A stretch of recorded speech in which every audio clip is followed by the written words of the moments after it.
Bienvenue en Occitanie, au nord de la région, dans le département de l'Aveyron, à mi-chemin entre Conques et Rodez.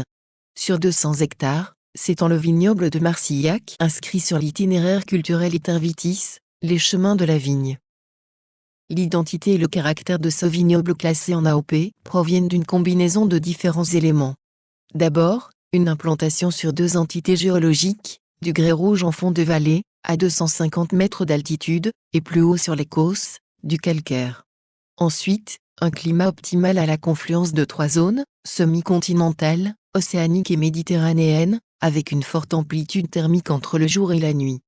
Mais aussi, la culture de la vigne en terrasse, à flanc de coteaux souvent abrupts. Enfin, un cépage unique, adapté au terroir, le Fesservadou, dit aussi mansois, ou saumancé en occitan. La culture de la vigne dans le vallon de Marcillac serait apparue à l'époque gallo-romaine. Mais c'est au Moyen-Âge qu'elle se développe. Les moines de Conques auraient en effet contribué à son expansion. Avec le temps, les bourgeois de Rodez deviennent propriétaires des vignes, au milieu desquelles ils érigent de belles demeures cossues. Le vignoble est à son apogée au XIXe siècle, grâce notamment à la clientèle toute proche des mineurs du bassin houiller de Decazeville. Le début du XXe siècle est marqué par un fort déclin dû au phylloxéra et autres maladies de la vigne, mais aussi au déclenchement de la Première Guerre mondiale. La fermeture des mines de Decazeville et les grandes gelées de 1956 contribueront à la quasi-disparition de cette activité. Loin de se résigner, les derniers vignerons se lancent dès lors dans un travail de qualification du vin et créent, en 1962, la cave coopérative. Leur mobilisation finit par payer, ils obtiennent l'appellation « vin délimité de qualité supérieure » en 1965, et l'appellation d'origine contrôlée, en 1990.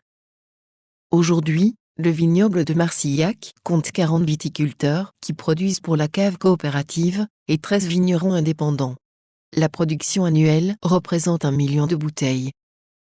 Le travail de la vigne a marqué le paysage, le bâti traditionnel et la culture locale. Les portes à claire-voie ouvrant sur les caves sont un beau témoignage de ce riche passé, comme le sont aussi les cabanes de vigne ou encore les murets de pierre sèche qui soutiennent les terrasses mises en culture. La fête de la Saint-Bourroux, le lundi de Pentecôte, est un temps fort du vallon de Marcillac, au cours de laquelle on procède à la bénédiction du bourgeon de la vigne et des récoltes à venir. L'occasion pour les chansonneries de la Saint-Bourroux d'entrer en scène avec l'intronisation de nouveaux ambassadeurs du vignoble. En 2014, un coutelier local relance la production du liadou, le couteau emblématique des vignerons du vallon, qui servait jadis à lier la vigne en couronne. Le tassou ou tasse-vin fait toujours la fierté de son propriétaire. Traditionnellement, le vin doit y être servi, coumoule, c'est-à-dire prêt à déborder en occitan. Pour parfaire sa connaissance de la culture viticole dans le vallon, une visite s'impose, celle du musée des arts et métiers traditionnels de Celles-la-Source. Une cave à l'ancienne a été reconstituée, avec pressoir, barrique et fouloir, pour une immersion au cœur de la vie du vigneron d'autrefois. Les conseillers en séjour de l'Office de tourisme vous invitent à parcourir la route des vins, de cave en cave, pour découvrir nos vins gourmands, reflets de nos paysages et de notre art de vivre. Les rouges exhalant des arômes de cassis et d'épices poivrées, les rosés au nez de fraises des bois et de framboises.